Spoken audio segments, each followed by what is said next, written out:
Hi geniuses, welcome to the channel Science Wizard. This channel is all about the science subject of classes 6, 7th, 8th, 9th and 10th physics and chemistry.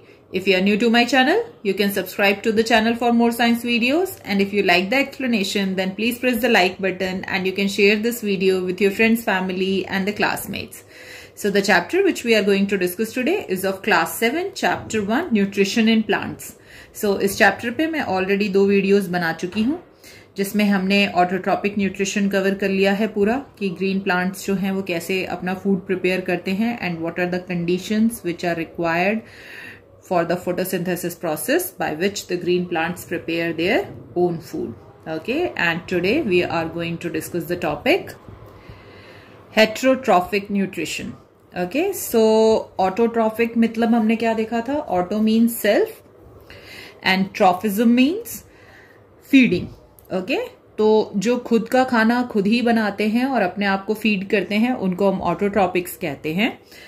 जो heterotrophic nutrition होता है उसमें generally जितने भी animal और non green plants हैं, ठीक है, they all are having the heterotrophic nutrition because they cannot prepare their own food. Okay, they are dependent on the green plants for their food. So basically the animals and the non-green plants such as fungi, bacteria, they cannot prepare their own food. They depend directly or indirectly on the green plants for their nutrition. तो directly का मतलब क्या है कि जो animals directly green plants खाते हैं like herbivorous, तो वो तो डायरेक्टली डिपेंडेंट है ऑन द प्लांट्स. कुछ एनिमल्स ऐसे होते हैं जो कि डायरेक्ट प्लांट नहीं खाते हैं, वो दूसरे एनिमल्स को खाते हैं जैसे कार्निवोरस, तो वो इनडायरेक्टली डिपेंडेंट है प्लांट पे. क्योंकि अगर हर्बीवोरस नहीं जिंदा रहेंगे तो फिर वो कैसे खाएंगे हर्बीवोरस को, और हर्बीवोरस को जिंदा रहने के लिए प्लांट्स खाना पड़ेगा. तो they are indirectly dependent upon the green plants for their nutrition. So this mode of nutrition in which the organisms cannot prepare their own food and they take their nutrition from the green plants, such kind of nutrition is called the heterotropic nutrition. So basically all the animals and the non-green plants are known as the heterotrophs. So if we talk about the herbivorous animals, so herbivorous animals directly depend upon the plant for their nutrition because they eat the plants. Okay, and the carnivorous depend on the other animal which in turn depend on the plant. So basically carnivorous depend करते हैं on the herbivorous और herbivorous depend करते हैं plant पे. So हम ये कह सकते हैं कि indirectly जो carnivorous हैं वो भी plants पे depend करते हैं. Okay, so when you eat meat, you are indirectly depending on the food prepared by the plant. So as you can see in this figure, okay, this is the sun, which is the ultimate source of energy. Okay, and the green plants which are having the chlorophyll in them, okay, so they are trapping the energy from the sun.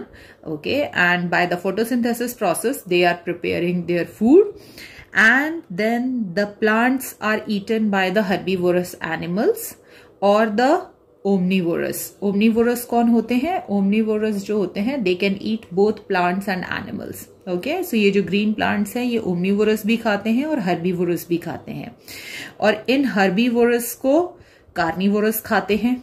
ठीक है, और ये herbivorous जो omnivorous होते हैं उनके द्वारा भी खाए जाते हैं. तो अभी मैंने बताया ना, ओमनीवोरस जो होते हैं वो हर्बीवोरस भी खाते हैं और प्लांट्स भी खाते हैं. तो जो दोनों चीजें खाते हैं उनको ओमनीवोरस कहते हैं. ठीक है, जो सिर्फ एनिमल खाते हैं उनको कार्निवोरस कहते हैं. As you can see the lion, tigers, they directly eat the herbivorous and herbivorous eats the plant. So अगर आप देखोगे तो यहाँ पर जो ग्रीन प्लांट है अगर वो नहीं होगा तो हर्बीवोरस जिंदा नहीं रहेंगे, हर्बीवोरस जिंदा नहीं रहेंगे तो कार्निवोरस जिंदा नहीं रहेंगे, और अगर ग्रीन प्लांट और हर्बीवोरस नहीं होंगे तो ओमनीवोरस भी जिंदा नहीं रह सकते. तो इसका मतलब कि ये पूरा जो साइकिल है वो किस पे डिपेंड कर रहा है? अपॉन द ग्रीन प्लांट जो कि अपना खाना खुद बनाते हैं. तो इसका मतलब हम सब किस पे डिपेंडेंट है? ग्रीन प्लांट्स पे. पर ये जो ग्रीन प्लांट्स हैं इनको भी खाना बनाने के लिए एनर्जी चाहिए जो कि इनको कहां से मिल रही है? सन से. सो इसका मतलब कि अगर सन ना हो तो ग्रीन प्लांट्स अपना खाना नहीं बना सकते, और अगर ग्रीन प्लांट्स खाना नहीं बनाएंगे तो हर्बीवोरस नहीं होंगे, कार्निवोरस नहीं होंगे, ओमनीवोरस नहीं होंगे। तो अगर देखा जाए तो we can say that sun is the ultimate source of energy. Okay, so ये एक बहुत ही इंपॉर्टेंट क्वेश्चन है चैप्टर का कि why sun is known as the ultimate source of energy for all the living organism. Okay, क्योंकि जो सन है उसी की एनर्जी को ट्रैप करके ग्रीन प्लांट्स जो हैं वो फोटोसिंथेसिस प्रोसेस से अपना खाना बनाते हैं। वो ग्रीन प्लांट्स ईटन होते हैं by the herbivores, these herbivores are eaten by the carnivores, and omnivores eat both the herbivorous and green plants. So that's why if sun is not there, then this whole cycle doesn't exist. Next, the heterotrophic nutrition in plants. Okay, तो ऐसे कौन से plants हैं जो कि green नहीं होते हैं, और वो अगर अपना खाना खुद नहीं बनाते तो फिर वो अपना खाना कहाँ से लेते हैं, उसके बारे में देखेंगे। So some non-green plants live in or on other living organisms and derive their food from them. तो बहुत सारे जो ग्रीन प्लांट्स होते हैं वो दूसरे लिविंग ऑर्गेनिज्म से अपना खाना लेते हैं। जैसे डॉडर एक प्लांट है जो कि सक करता है food from the another plant using the root like structure, और ऐसे प्लांट्स को पैरासाइट्स कहते हैं। तो जनरली आपने पहले की क्लासेस में भी पढ़ा हुआ है, जो पैरासाइट्स होते हैं वो पैरासाइट्स किसको कहते हैं, वो जो कि दूसरे किसी और ऑर्गेनिज्म से पूरा का पूरा न्यूट्रिशन सक करते हैं, जो अपना खाना खुद नहीं बनाते, they are totally depend upon the other organisms. और पैरासाइट्स में और जो आपके ओमनीवोरस और कार्निवोरस हैं उनमें डिफरेंस इतना ही होता है कि जो ओमनीवोरस और कार्निवोरस हैं वो हर्बीवोरस को या ग्रीन प्लांट्स को खाते हैं, और उनकी बॉडी में वो डाइजेशन प्रोसेस अकर करता है और उस डाइजेशन से वो अपना न्यूट्रिशन लेते हैं। ठीक है, बट पैरासाइट्स जो होते हैं उनके पास कोई डाइजेस्टिव सिस्टम नहीं होता है। ठीक है, they take their digested food. ठीक है, वो दूसरे लिविंग ऑर्गेनिज्म से उसका जो डाइजेस्टेड फूड होता है, जो न्यूट्रिशन होता है, वो उसमें से डाइजेस्टेड फूड में से न्यूट्रिशन लेते हैं। ओके, जैसे मच्छर जो है, ठीक है, तो मच्छर के पास, मॉस्किटो के पास वहां पे कोई भी आपका डाइजेस्टिव सिस्टम नहीं होता कि वो पहले खाना खा रहा है कुछ और फिर उसके बॉडी में डाइजेशन हो रहा है और उससे वो न्यूट्रिशन ले रहा है अपनी बॉडी में। वो क्या करता है, आपका जो भी फूड डाइजेस्ट हुआ है और फिर डाइजेस्ट होने के बाद जब वो ब्लड में पहुंचा है तो वो आपके ब्लड में से ही डायरेक्ट न्यूट्रिशन सक कर लेता है। तो in the same way here also जो डॉडर है, वो जो प्लांट है, वो कुछ भी नहीं करता अपने तरफ से। वो क्या करता है कि अपने रूट्स से, ठीक है, वो प्लांट्स जो कि खाना बना रहे हैं ग्रीन प्लांट्स, तो रूट्स लाइक स्ट्रक्चर से उनके न्यूट्रिशन को सक कर लेता है। ठीक है, सो दिस मीन्स दैट कि जो डॉडर प्लांट्स होते हैं वो दूसरे प्लांट्स पे डिपेंडेंट होते हैं। कौन से प्लांट्स? जो कि ग्रीन होते हैं, जो अपना खाना खुद बनाते हैं और अपने रूट लाइक स्ट्रक्चर से ऐसे प्लांट्स से वो सारा न्यूट्रिशन सक कर लेता है, इसीलिए उसको पैरासाइट्स कहते हैं।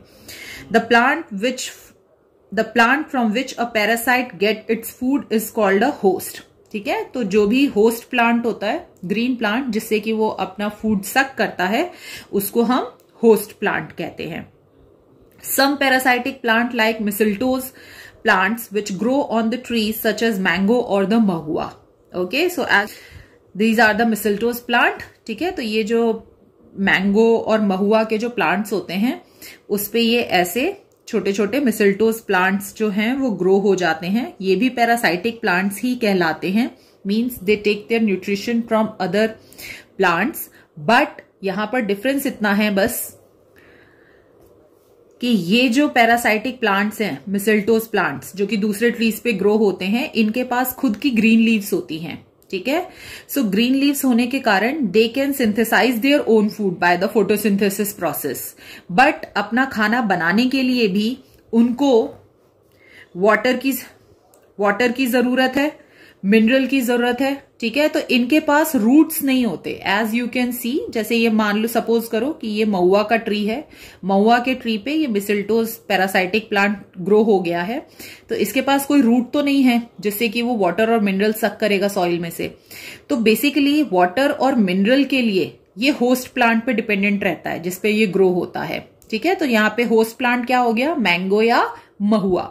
तो वाटर और मिनरल जो होता है, जब आपने देखा है ना, जैसे मैंगो और महुआ का जो प्लांट है उसके पास तो रूट्स हैं, तो वो रूट्स से वाटर और मिनरल एब्जॉर्ब करेगा, फिर वो पूरे ब्रांचेस के थ्रू हर पार्ट में ट्रांसपोर्ट होता है, तो उससे वो वाटर और मिनरल एब्जॉर्ब कर लेता है। और क्योंकि इसके पास ग्रीन लीव्स हैं तो उसकी मदद से, ये क्लोरोफिल है इसमें, तो सन की एनर्जी ट्रैप कर सकता है, यहाँ फोटोसिंथेसिस प्रोसेस अकर करता है और ये अपना खाना खुद ही बनाता है। तो इसका मतलब कि सिर्फ वाटर और मिनरल के लिए ये होस्ट प्लांट पे डिपेंडेंट है। ओके, सो आधा काम ये खुद कर रहा है और आधे के लिए दूसरे प्लांट पे डिपेंडेंट है, होस्ट प्लांट पे। तो ऐसे प्लांट्स को हम पार्शियल पैरासाइट्स कहते हैं। पार्शियल मतलब हाफ पैरासाइट्स हैं, okay, because they take the water और mineral from the host plant. So यहां पर जो पैरासाइटिक प्लांट्स हैं और जो पार्शियल पैरासाइट प्लांट्स हैं, ठीक है, इन दोनों में डिफरेंस इतना ही है कि जो पैरासाइट्स होते हैं, parasitic plants, they suck the total nutrition from the host plant. ठीक है, वो कुछ भी नहीं करते, वो सारा का सारा न्यूट्रिशन अपने होस्ट प्लांट से सक करते हैं through the root like structure. और dodder is one of the example और cuscuta is the another example. Okay, but जो पार्शियल पैरासाइट प्लांट्स होते हैं लाइक द मिसलटोज, ठीक है, तो ये जो होते हैं यहां पर इनके पास ग्रीन लीव्स होने के कारण they can prepare their own food, but ये पानी और मिनरल के लिए होस्ट प्लांट पे डिपेंडेंट रहते हैं। सो अगर आपसे पूछा जाता है कि जो मिसल्टो प्लांट है, ठीक है, उसका होस्ट प्लांट कौन सा है, सो आंसर क्या होगा, the host plant is mango और महुआ। जिस मिसल्टोज प्लांट जिस ट्री पे ग्रो होते हैं उसको उसका होस्ट प्लांट कहेंगे। ओके, सो जो दूसरे तरह का प्लांट किंगडम है जो कि खुद खाना नहीं बना सकता, तो वो कहां से खाना लेता है, तो बेसिकली वो प्लांट्स जो होते हैं वो इंसेक्ट्स कंज्यूम करते हैं। ओके, जैसे Venus flytrap and the pitcher plant, they take their nutrition from the insect which they eat. Okay, अब प्लांट्स कैसे इंसेक्ट्स खाते हैं, ओके, सो ऐसे प्लांट्स जो कि इंसेक्ट्स से अपना न्यूट्रिशन लेते हैं, जो इंसेक्ट्स खाते हैं, उनको इंसेक्टिवोरस प्लांट्स कहते हैं। अब यहाँ पे जो पिचर प्लांट होता है, ठीक है, इसको पिचर प्लांट क्यों कहते हैं, क्योंकि पिचर का मतलब होता है जग लाइक स्ट्रक्चर। आप सबके घर में जग होगा ना जिसमें पानी भरते हैं, तो एग्जैक्टली जो उसकी लीव्स होती हैं वो उसी स्ट्रक्चर की होती हैं। I am just showing you in the figure. So जो लीव्स होती हैं उसकी वो मॉडिफाई हो जाती हैं into the pitcher like structure, जग के फॉर्म में, जिसमें कि लिड होता है, और उस पिचर में जो हेयर्स होते हैं वो डाउनवर्ड पॉइंटिंग करते हैं, नीचे की तरफ होते हैं। ठीक है, तो जैसे ही उसमें इंसेक्ट एंटर करता है पिचर प्लांट में, तो जो उसका लिड है वो क्लोज हो जाता है, तो उसके कारण जो इंसेक्ट है वो उस पिचर में ट्रैप हो जाता है, वो बाहर नहीं निकल पाता। फिर क्या होता है कि वहां पर जो उसके हेयर्स थे जो कि डाउनवर्ड पॉइंट कर रहे थे, उसमें वो फंस जाता है, इंटैंगल हो जाते हैं इंसेक्ट्स। ठीक है, फिर उसके बाद जो सेल्स होते हैं पिचर प्लांट्स के, वो अपना डाइजेस्टिव जूस सिक्रीट करते हैं, जिससे कि वो इंसेक्ट जो है वो डाइजेस्ट हो जाता है और फिर उससे वो अपना न्यूट्रिशन सक कर लेते हैं। ओके, सो वीनस फ्लाईट्रैप और पिचर प्लांट्स जो होते हैं वो ग्रो करते हैं सॉइल में that is not so rich. So basically क्योंकि ये जो वीनस फ्लाईट्रैप और पिचर प्लांट्स हैं, because they take their nutrition from the insects also, जो इंसेक्ट्स वो खाते हैं, तो अगर कोई ऐसी सॉइल है जो कि बहुत ज्यादा, जिसमें बहुत ज्यादा न्यूट्रिएंट्स नहीं है, तो ऐसे सॉइल में भी वीनस फ्लाईट्रैप और pitcher plants can easily grow because they take their nutrition from insects also. So they use the nutrition obtained from the insects to supplement the food they prepare by the photosynthesis process. Okay, तो supplement का मतलब क्या होता है, आप लोग supplements खाते हैं ना, आजकल बहुत ऐड आता है कि ओमेगा 3 खाना चाहिए, मल्टीविटामिन खाना चाहिए, ये सब क्या है, these are the supplements. ठीक है, तो supplements का मतलब क्या होता है कि आप जो भी खाना खा रहे हो उसमें अगर किसी भी चीज की डेफिशिएंसी रह जाती है, कोई न्यूट्रिएंट है जिसकी डेफिशिएंसी रह जाती है, तो आप उसको सप्लीमेंट खा के पूरा कर सकते हो।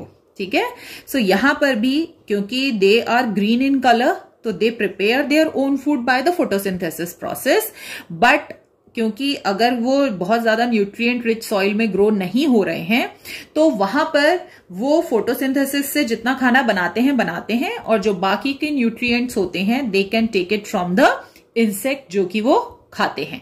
Okay, so this is how the Venus flytrap and pitcher plants can suck their nutrition from the insects.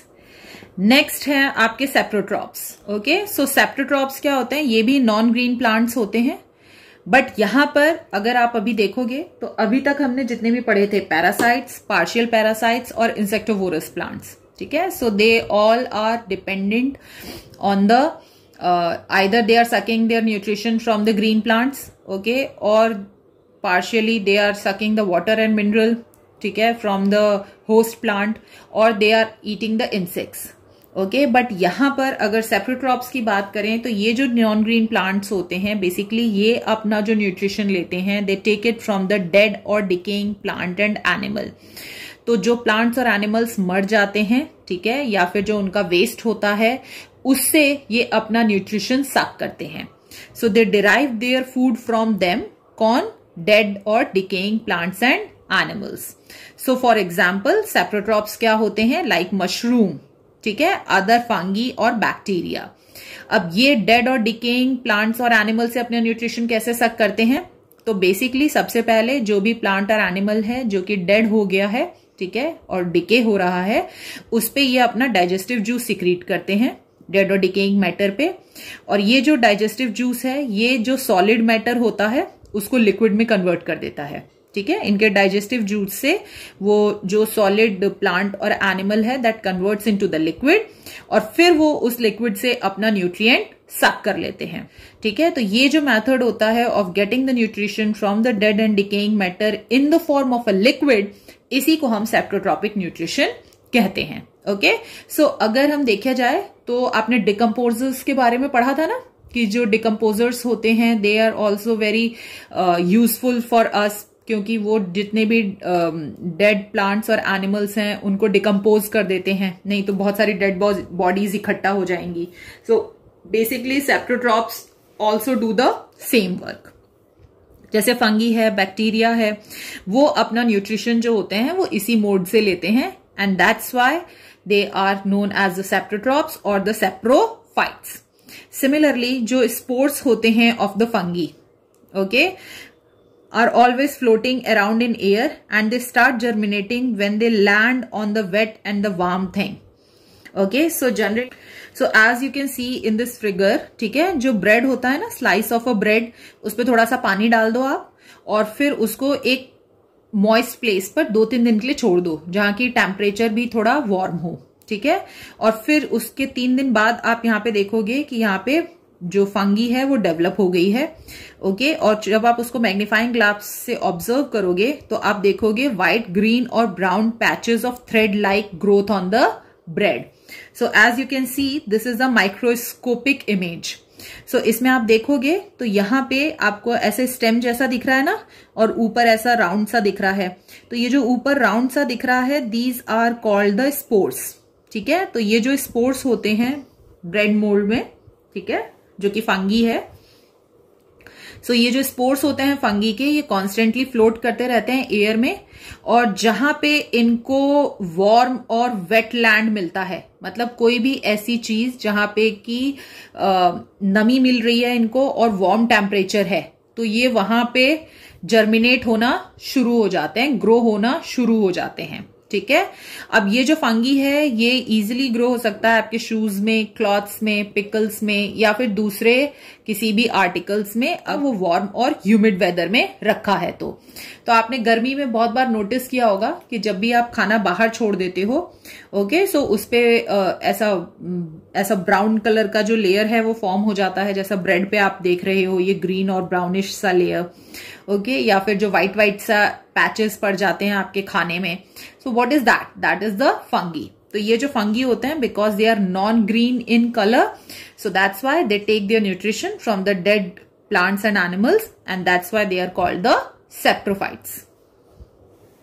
ठीक है. There is another mode of nutrition जिसमें दो डिफरेंट काइंड ऑफ ऑर्गेनिजम्स जो हैं वो एक दूसरे के साथ काम करते हैं for their mutual benefits. Okay, so मतलब कि दो अलग अलग तरह के ऑर्गेनिज्म हैं, बट वो एक दूसरे के साथ काम कर रहे हैं. किस लिए? ताकि भाई थोड़ा काम तू कर, थोड़ा काम मैं करूंगा, जो मैं काम कर रहा हूं उसका जो रिजल्ट होगा उसमें से थोड़ा तू भी लेना, और जो मैं कर रहा हूं उसमें से थोड़ा तू भी लेना, ऐसे करके. ओके, जैसे आप सपोज करो कि आपको कोई होमवर्क दिया हुआ है, ठीक है, टीचर ने, तो इन स्पाइट ऑफ कि आप ही सारे के सारे क्वेश्चंस कर रहे हो, 10 क्वेश्चंस, आपने अपने फ्रेंड को बोला कि 5 क्वेश्चंस तू करके ले आना, 5 क्वेश्चंस मैं करके ले आऊंगा, ठीक है, और नेक्स्ट डे आपने क्या किया, 5 क्वेश्चंस उसके आपने कॉपी कर लिया, आपके फ्रेंड ने आपके 5 क्वेश्चंस कॉपी कर लिए, ठीक है, तो यहां पे क्या किया आपने, म्यूचुअल बेनिफिट से काम किया। सो ऐसे 2 डिफरेंट काइंड ऑफ ऑर्गेनिज्म जो कि एक साथ काम करते हैं अपने म्यूचुअल बेनिफिट के लिए, तो वो एक अनदर मोड ऑफ न्यूट्रिशन है। ओके, सो यहां पे एल्गी, ठीक है, एल्गी को हम काई कहते हैं, जो कि आपने देखा होगा जहां पे भी स्टेगनेंट वाटर होता है ना, रुका हुआ पानी, वहां पे ये जम जाती है, ग्रीन कलर का फ्लोट होने लगता है पानी पे।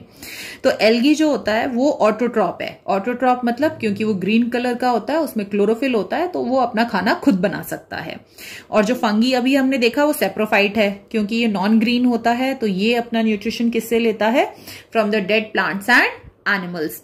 तो algae is a autotroph and fungi is a saprophyte. So basically they are the 2 different organisms, okay, and they live together in the lichen. Okay, so as you can see in the diagram, इसमें algae भी है और साथ में fungi भी है। Okay, so the green part which you are seeing is the algae and this yellow part which you are seeing is the fungi. So they both together call the lichen. Okay, अब यहां पे ये दोनों एक दूसरे के लिए mutual benefit में कैसे काम करते हैं। जो फंगी है, ठीक है, क्योंकि वो खाना खुद नहीं बना सकता, तो जो फंगस होता है वो वाटर और मिनरल प्रोवाइड करता है to the cells of the algae. तो फंगस का काम है कि भाई वाटर और मिनरल प्रोवाइड करे एल्गी को, और एल्गी जो है क्योंकि वो खाना बना सकता है, तो एल्गी वाटर और मिनरल की मदद से, और क्योंकि उसमें क्लोरोफिल होता है तो वो सन की एनर्जी भी ट्रैप कर सकता है, तो वो खाना बनाता है और वो खाना प्रोवाइड करता है फंगस को, ठीक है। तो यहां पे फंगस ने वाटर और मिनरल एल्गी को दिया और एल्गी ने खाना फंगस को दिया, तो दोनों एक दूसरे के लिए हेल्पफुल हैं, यहाँ पे म्यूचुअल बेनिफिट है। तो ऐसे म्यूचुअली बेनिफिशियल रिलेशनशिप को हम सिम्बायोसिस कहते हैं।